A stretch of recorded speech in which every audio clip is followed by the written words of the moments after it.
Bonjour, dans ma dernière vidéo, je vous ai présenté les résultats d'Unibail pour l'année fiscale 2023. J'avais assisté à la conférence donnée par les dirigeants Jean-Marie Tritant et Fabrice Mouchel.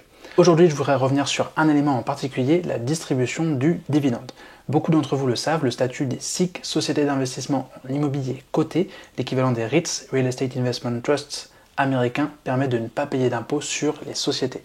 Donc Unibail ne paye pas d'impôt sur les sociétés, mais en contrepartie doit reverser la quasi-totalité de ses bénéfices. Le Trésor public y trouve son compte puisque les dividendes sont taxés. Les actionnaires doivent donc obtenir des dividendes réguliers à partir du moment où Unibail enregistre des bénéfices comptables.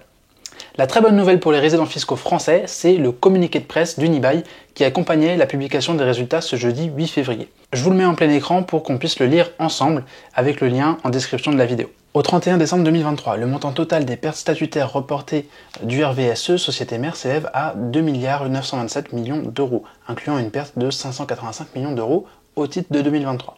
Compte tenu des résultats statutaires négatifs du RVSE, le groupe n'a pas l'obligation de verser un dividende en 2024 au titre de l'exercice 2023 dans le cadre du régime SIC et des autres régimes de REIT dont il bénéficie.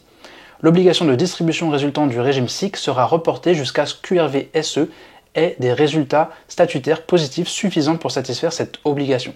En conséquence, la distribution sera prélevée sur la prime qui s'élève à 13,5 milliards d'euros dans les comptes statutaires du RVSE au 31 décembre 2023. Cette distribution de prime ne permettra pas de réduire l'obligation de distribution des SIC en report qui s'élève à 2 milliards d'euros au 31 décembre 2023. Elle sera qualifiée fiscalement de remboursement d'apport pour les besoins de la fiscalité française. C'est un peu technique, mais ce qui est important de retenir, c'est qu'Unibail ne paye pas son dividende au titre de l'obligation de verser un dividende. Donc pour éviter aux actionnaires résidents fiscaux français de payer un impôt, on fait en sorte de considérer ces 2,50 € par action comme un remboursement de capital. En fait, fiscalement, ce n'est pas considéré comme un dividende taxable, mais comme un remboursement d'apport.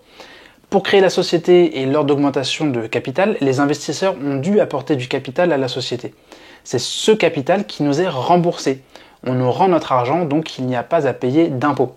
C'est un mécanisme qui a eu lieu plusieurs fois par le passé et qui s'est toujours bien passé, comme en 2010 quand Unibail a rendu 20 € par action aux actionnaires, ou pas plus tard que l'année dernière avec l'autre foncière européenne de centres commerciaux Klépierre. Klépierre appelle ça une prime d'émission, c'est la même chose, c'est-à-dire un remboursement de fonds propres. Par contre, ça devra faire diminuer le prix d'achat moyen, le PRU, de 2,50 €. Ceux qui se posent la question, mais d'où viennent ces 585 millions d'euros de pertes dont on parle alors que les résultats sont censés être très bons? Effectivement, ils le sont, rassurez-vous, comme je l'ai dit moi-même dans ma dernière vidéo. En fait, Unibail enregistre des pertes comptables dans le compte de résultats grâce à l'évaluation plus basse de ses immeubles. Pour rappel, Unibail-Rodamco-Westfield, c'est une action jumelée. Pour ne payer d'impôts ni en France ni aux États-Unis, l'action cotée à Paris, Unibail-Rodamco SE, qui a les immeubles en Europe, a aussi 40% de Westfield Unibail-Rodamco NV, la société basée aux Pays-Bas, qui a les immeubles aux États-Unis. Nous, en tant qu'actionnaires, on a bien l'ensemble puisque 100% de l'action française et 60% de l'action néerlandaise. Donc ça, c'est l'action jumelée, la stapled share, action agrafée si on traduit littéralement. Là, si vous êtes comme moi, vous commencez à avoir un petit peu mal à la tête. De toute façon, je vous en parle juste parce que pour moi, c'est ça qui explique la différence entre les 1 629 000 € de pertes qu'on voit dans le compte de résultats et les 585 millions dont on parle dans le communiqué de presse, qui d'ailleurs n'est que la traduction en français du même paragraphe publié dans les résultats financiers. Pour moi, tout ce qu'il faut retenir, c'est qu'Unibail enregistre comptablement des pertes grâce à la baisse de valeur de ses actifs et que ça permet aux actionnaires de recevoir un dividende sans payer aucun impôt. D'ailleurs, dans le paragraphe, on peut aussi voir que le report de l'obligation de paiement aux actionnaires est de 2 milliards d'euros, soit 14,20 € par action aujourd'hui. Ces 14,20 €, on devrait les voir dans les prochaines années, probablement dès qu'Unibail aura un bénéfice statutaire.